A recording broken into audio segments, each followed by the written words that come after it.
Hello, spirit മൂന്നാം ഭാഗം. ഇന്ന് നമ്മൾ ഇൻഡസ്ട്രിയൽ സ്പിരിറ്റിനെ കുറിച്ച് സംസാരിക്കുന്നു. അതായത് വ്യാവസായിക ആവശ്യത്തിനുള്ള സ്പിരിറ്റ്. സംഗതി ഇത് തന്നെ, എത്തനോൾ തന്നെ. വ്യാവസായിക ആവശ്യമാണെങ്കിലും അല്ലെങ്കിൽ കാരണം ഒരുപാട് വ്യാവസായിക പ്രോസസ്സിൽ സോൾവെന്റ് ആയിട്ട്, ലായകമായിട്ട് ഇത് ഉപയോഗിക്കുന്നുണ്ട്. ലബോറട്ടറികളിൽ, പരീക്ഷണ ലബോറട്ടറികളിൽ ലായകമായിട്ട് മറ്റു പല ആവശ്യങ്ങൾ, സർജിക്കൽ സ്പിരിറ്റ് എന്ന് പറഞ്ഞ ഒരു ഭാഗമുണ്ട്. മെഡിക്കൽ ആവശ്യങ്ങൾക്ക് ഉപയോഗിക്കുന്ന സ്പിരിറ്റ്. ഇതൊക്കെ എന്ത് തന്നെയാണ്? എത്തനോൾ തന്നെയാണ്. അപ്പോ ഇത് ഉണ്ടാക്കുന്ന പ്രോസസ്സ് നേരത്തെ കണ്ടു. ചിലര് എൻസൈംസ് ഞാൻ കൃത്യമായി പറഞ്ഞില്ല എന്ന് ഒരു സംശയം ഉന്നയിച്ചിരുന്നു. എൻസൈംസ് എല്ലാം ഡീറ്റെയിൽ ആയിട്ട് പറയേണ്ട, അതിനല്ലല്ലോ പ്രാധാന്യം എന്ന് കരുതിയിട്ടാണ്. പഞ്ചസാരയിൽ നിന്ന്, അതായത് കരിമ്പിൻ നീരിൽ നിന്ന് ഉൽപ്പാദിപ്പിക്കുമ്പോൾ ഈസ്റ്റ് ആണ് ഉപയോഗിക്കുന്നത്. ഈസ്റ്റ് തന്നെ പല വകഭേദങ്ങളുണ്ട്. അതില് ഈസ്റ്റ് എന്ന് പറയുന്ന ഒറ്റ ഓർഗാനിസം അല്ല, പല മൈക്രോ ഓർഗാനിസംസ് ആ വിഭാഗത്തിൽപ്പെടുന്നുണ്ട്. അതിന് പല സ്ട്രെയിൻസ് ഉണ്ട്. അതൊക്കെ ഉപയോഗിക്കാറുണ്ട്. അപ്പോൾ അത് ഉപയോഗിക്കുമ്പോൾ അവിടെ രണ്ട് എൻസൈംസ് ആണ് പ്രധാനമായിട്ടുള്ളത്. ഇൻവെർട്ടൈസ് എന്ന് പറയും, അത് നമ്മുടെ പഞ്ചസാരയെ ഗ്ലൂക്കോസും ഫ്രക്ടോസും ആയിട്ട് മാറ്റുന്നത്. പിന്നീട് സൈമേഴ്സ് എന്ന് പറഞ്ഞൊരു എൻസൈം ഉണ്ട്, അത് ഇതിനെ ആൽക്കഹോളായിട്ട് മാറ്റുന്നത്. അതൊക്കെ പല സ്റ്റെപ്പായിട്ടാണ് ഈ പ്രോസസ്സ്. കെമിക്കൽ പ്രോസസ്സിന്റെ ഡീറ്റെയിൽസിലേക്ക്, റിയാക്ഷന്റെ ഡീറ്റെയിൽസിലേക്ക് പോകേണ്ട കാര്യമില്ല. ഇനി സ്റ്റാർച്ച് ആണെങ്കിൽ അത് അതിലും പല മൈക്രോ ഓർഗാനിസംസും സാക്കറൈസ് എന്ന് പറയുന്ന ഒരെണ്ണമുണ്ട്. അത് ഈ സ്റ്റാർച്ചിനെ വിഘടിപ്പിച്ച് ഷുഗറായിട്ട്, പഞ്ചസാരകളായിട്ട് രൂപാന്തരപ്പെടുത്തുന്നതാണ്. അതിൽ തന്നെ ഒന്ന് രണ്ട് എൻസൈംസ് ഒക്കെ ഉണ്ട്. അത് ഇവിടെ എത്തിയതിനു ശേഷം മാൾട്ടോസ് എന്ന് പറയുന്ന ഒരു ഷുഗർ ആകും. അതിനെ വീണ്ടും ഗ്ലൂക്കോസ് ആയിട്ട് മാറ്റുന്ന മാൾട്ടേസ് എന്ന് വിളിക്കുന്ന ഒരു എൻസൈമാണ്. ഇനി ഗ്ലൂക്കോസിനെ മാറ്റുന്ന സൈമേഴ്സ് എന്ന് പറയുന്ന എൻസൈമാണ്. അതിന് സഹായിക്കുന്ന എൻസൈംസ് ആണ്. ഇതൊക്കെ മൈക്രോ ഓർഗാനിസംസ് ഉള്ളതാണ്. ഇനി നമ്മൾ ഈ പലരും നെല്ല് മാറ്റുക എന്നൊക്കെ കേട്ടിട്ടുണ്ട്. എന്തുകൊണ്ടാണ് നെല്ല് ഉപയോഗിക്കുന്നത്?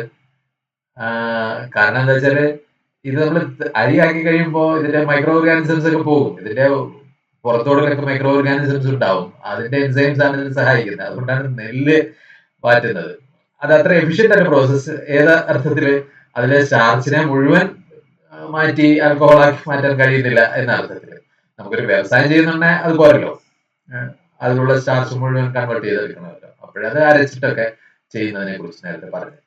എന്തായാലും ഈ കിട്ടുന്ന റെക്ടിഫൈഡ് സ്പിരിറ്റ് എന്ന സ്പിരിറ്റ് ആണ് ഏതാണ്ട് 95% ആൽക്കഹോളും ബാക്കി വെള്ളവും, പിന്നെ മറ്റ് ചില ചെറിയ ചെറിയ വളരെ ചെറിയ കോമ്പൗണ്ട്സ് ഉണ്ടാകാം. ഇതാണ് റെക്ടിഫൈഡ് സ്പിരിറ്റ്. ശരിക്കും 95.6% വരെ ഉണ്ടാകാം ആൽക്കഹോൾ, ബാക്കി ജലാംശമായിരിക്കും. അത് ഡിസ്റ്റിൽ ചെയ്താൽ നമുക്ക് അതിൽ നിന്ന് പ്യുവർ ആൽക്കഹോൾ വേർതിരിച്ചെടുക്കാൻ പറ്റില്ല എന്നുണ്ട്. അതിന് ചില പ്രത്യേക പ്രോസസ്സ് വേണം. അത് ഞാൻ സൂചിപ്പിച്ചിരുന്നു. എന്ത് കിട്ടാൻ? അബ്സല്യൂട്ട് ആൽക്കഹോൾ കിട്ടാൻ നമ്മുടെ പെട്രോളിലൊക്കെ കലർത്തേണ്ടത്. ഈ റെക്ടിഫൈഡ് സ്പിരിറ്റ് വ്യവസായ ആവശ്യങ്ങൾക്ക്, ലായകങ്ങളായിട്ടും ലബോറട്ടറി ആവശ്യങ്ങൾക്കൊക്കെ ഉപയോഗിക്കുമ്പോൾ അതിൽ മറ്റു ചില സാധനങ്ങൾ ചേർക്കും. എന്താ ചേർക്കുന്നതെന്ന് വെച്ചാൽ മെത്തനോൾ എന്ന് വിളിക്കുന്ന ആൽക്കഹോൾ വിഭാഗത്തിൽപ്പെട്ട മെത്തനാണ്. അത് ചെറിയ അളവിൽ തന്നെ വിഷകരമാണ്. അത് മെത്തനാൽ എന്ന് വിളിക്കുന്ന, അല്ലെങ്കിൽ നമ്മൾ ഈ ഫോർമാൽഡിഹൈഡ് എന്നൊക്കെ വിളിക്കുന്ന വസ്തുവായിട്ട് മാറും. പിന്നീട് ഫോർമിക് ആസിഡ് ഒക്കെ ആകും. ഫോർമിക് ആസിഡ് റബ്ബർ ഒഴിക്കാനൊക്കെ ഉപയോഗിക്കുന്നുണ്ട്. അങ്ങനെ പരിചയം ഉണ്ടാവും.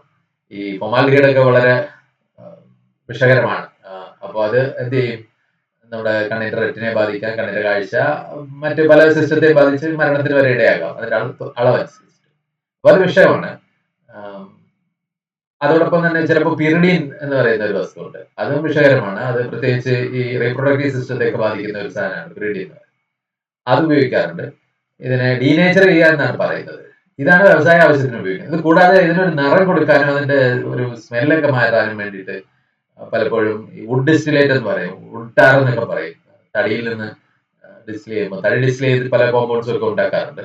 അപ്പൊ അതിന്റെ കൂട്ടത്തിൽ ഒരു ടാർ പോലുള്ള സബ്സ്റ്റൻസ്, അത് നിറമുണ്ട്, അത് ചേർക്കാറുണ്ട്. മറ്റു ചില നിറങ്ങളൊക്കെ ചേർത്തിട്ടാകും പലപ്പോഴും ഇൻഡസ്ട്രിയിലെ ആൽക്കഹോൾ കിട്ടുന്നത്.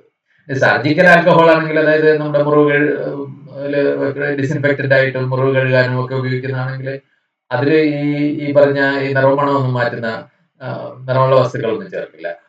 പക്ഷെ അത് ഡീനേച്ചർ ചെയ്യും. മിക്കവാറും മെത്തനോളോ മറ്റോ ചേർത്ത് ഡീനേച്ചർ ചെയ്യും. പിന്നെ അതൊരു 75% ആൽക്കഹോൾ മതി. ആ നിലയിലായിരിക്കും അത് ഉണ്ടാക്കുക. പിന്നെ സർജിക്കൽ സ്പിരിറ്റ് ആയിട്ട് ഈ എത്തനോൾ മാത്രമല്ല, ഐസോപ്രോപ്പനോൾ ചിലപ്പോൾ ഉപയോഗിക്കാറുണ്ട്. അത് 75% ഐസോപ്രോപ്പനോൾ ബാക്കിയുള്ള ഉള്ളത് ഉപയോഗിക്കാറുണ്ട്. പിന്നെ ഈ സർജിക്കൽ സ്പിരിറ്റിൽ മറ്റു ചില ഘടകങ്ങളൊക്കെ ചേർത്തിരിക്കും. ഗ്ലിസറോളോ അല്ലെങ്കിൽ കാസ്റ്റർ ഓയിലൊക്കെ വളരെ ചെറിയ നേരിയ അംശത്തിൽ ചേർക്കും. കാരണം അത് ഉപയോഗിക്കുമ്പോൾ എന്ത് ചെയ്യാൻ പാടില്ല? തൊലി എങ്ങും വല്ലാണ്ട് വരണ്ടു പോകാൻ പാടില്ല. അതിന്റെ മെഡിക്കൽ പർപ്പസിനുള്ള ചെറിയ വ്യത്യാസങ്ങളൊക്കെ അതിൽ വരുത്തി. ഇത് എന്താ വെച്ചാൽ ഇത് എന്തുകൊണ്ടാണ് ഇങ്ങനെ ചെയ്യുന്നത് ചോദിച്ചാൽ ഇതിന് ടാക്സ് വളരെ കുറവാണ്, അപ്പൊ വില കുറവായിരിക്കും, ഇത് വാങ്ങി ബിവറേജ് പർപ്പസിന് ഉപയോഗിക്കാൻ പാടില്ല എന്നുള്ളത് കൊണ്ടാണ് അത് ചെയ്യുന്നത്. അപ്പൊ സ്പിരിറ്റ് ഉണ്ടാക്കുന്നത് വ്യാവസായിക അടിസ്ഥാനത്തിൽ വേണ്ട സ്പിരിറ്റിനാണ് കൂടുതൽ വേണ്ടത്, ഈ ബിവറേജ് ഉണ്ടാക്കാനല്ല. അപ്പൊ നമ്മളൊരു സ്പിരിറ്റ് ഫാക്ടറി എന്ന് കേട്ടാൽ ആദ്യം എന്താ പറയുക, കള ഉൽപ്പാദിപ്പിക്കുന്നു, മദ്യത്തിൽ മുക്കുന്നു എന്നാണ് മനുഷ്യർ സാധാരണ പറയുക. എന്നാൽ അങ്ങനെയല്ല, അത് വ്യവസായങ്ങൾ, എല്ലാ വ്യവസായങ്ങളിലും, ഈ ഓർഗാനിക് വ്യവസായങ്ങളിലൊക്കെ ഇതിന്റെ ആവശ്യകതയുണ്ട്, അതിനത് ഉൽപ്പാദിപ്പിക്കുന്നുണ്ട്. ലബോറട്ടറികളിൽ, റിസർച്ച് ലബോറട്ടറികളിലും കോളേജ് ലബോറട്ടറികളിലും എല്ലാം ഇത് ഉപയോഗിക്കുന്നുണ്ട്. അപ്പോ എനിക്കിത് പരിചയമുണ്ട്. എന്താ വെച്ചാല് നമ്മുടെ എന്റെ പി എച്ച് ഡി കാലത്ത് ഞാൻ ചെയ്ത സിന്തസിസ് എല്ലാം മിക്കവാറും ആൽക്കഹോൾ മീഡിയത്തിലായിരുന്നു. ഒരു 90% ആൽക്കഹോൾ മീഡിയത്തിലാണ്. അപ്പൊ ഇത് ആൽക്കഹോൾ ആവശ്യമുള്ള പരീക്ഷണങ്ങൾ പലരും ചെയ്യുന്നുണ്ട്. അപ്പൊ ഇത് ലാബിൽ ഇന്റന്റ് കൊടുക്കുക, എന്നിട്ട് ഇത് വാങ്ങുക. ഇത് കൂടുതൽ ആൽക്കഹോൾ മീഡിയത്തിൽ ചെയ്യുന്ന ആൾക്കാർ എന്ത് ചെയ്യുക, ഒന്ന് വാങ്ങി 2 ആഴ്ച കഴിയുമ്പോൾ വീണ്ടും ചെല്ലുക, എടാ ഇതിവൻ അടിക്കാൻ വേണോ വാങ്ങിക്കൊണ്ട് പോകുന്നതെന്നുള്ള മട്ടിലാ ഇതിന്റെ ചുമതല, സ്റ്റോറിന്റെ ചുമതലയുള്ള ആൾ ഇങ്ങനെ ഒരു നോട്ടമൊക്കെ നോക്കുമായിരുന്നു. ഇത് കൊണ്ടുവന്നിട്ട് ഇതിന്റെ നിറമൊക്കെ ഉണ്ടാവും മറ്റു പലരും ചേർത്ത് ഒരു തവണ ഡിസ്പ്ലേ ചെയ്യും. ഒരു തവണ ഡിസ്പ്ലേ ചെയ്ത നിറമൊക്കെ ഉള്ള സാധനമൊക്കെ പോയിട്ട് അതാണ് നമ്മൾ സോളിഡ് ആയിട്ട് ഉപയോഗിക്കുന്നത്. അത് നിരന്തരം ചെയ്യുമായിരുന്നു. ഒറ്റ തവണ ഡിസ്പ്ലേ ചെയ്തുകൊണ്ടൊന്നും അതിൽ നിന്ന് കുടിക്കാൻ കഴിയുന്ന ആൽക്കഹോൾ ഉണ്ടാക്കിയെടുക്കാൻ കഴിയില്ല. അതുകൂടി സൂചിപ്പിച്ചതേ ഉള്ളൂ. അപ്പൊ ആൽക്കഹോൾ എന്ന് പറയുന്നത് എന്ത് മാത്രമല്ല, ഈ ബിവറേജസ് മാത്രമല്ല, ആ വിസ്കി, ബ്രാൻഡി, റമ്മ്, ജിന്ന് അല്ലെങ്കിൽ ബിയർ, ഇത് മാത്രമല്ല ആൽക്കഹോൾ. ആൽക്കഹോൾ മറ്റു പല പർപ്പസിനും ഉപയോഗിക്കുന്നുണ്ട്. അത് ഉൽപ്പാദിപ്പിക്കുന്നതിൽ കൂടുതൽ പങ്കും അങ്ങനെയാണ് പോകുന്നത്. അപ്പൊ ഒരു സ്പിരിറ്റ് ഫാക്ടറി ഒരു സ്ഥലത്ത് വരുന്നു എന്ന് പറഞ്ഞാൽ എന്ത് കള്ള് ഉൽപ്പാദിപ്പിക്കുന്നു, നാടിനെ മദ്യത്തിൽ മുക്കുന്നു എന്ന് പറയുന്നതിൽ വലിയ കാര്യമില്ല എന്ന് മാത്രം പറഞ്ഞുകൊണ്ട് ഇത് അവസാനിപ്പിക്കും.